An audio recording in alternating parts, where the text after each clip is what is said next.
Hi everybody, I hope you are doing well. Today we'll talk about how to fix or how to solve the problem of Etsy app. We click on settings. Here we click on apps, default apps, app settings. Then we search about Etsy app and we click here in this window. Then we click on first stop and we click OK. Here you will enter to storage.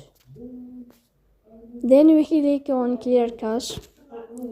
Here we'll turn off your Wi-Fi and you will turn on your Wi-Fi again to fix that problem. If it's not working with you, then we'll go to Play Store. We'll search about Etsy app. Etsy like this. Or here.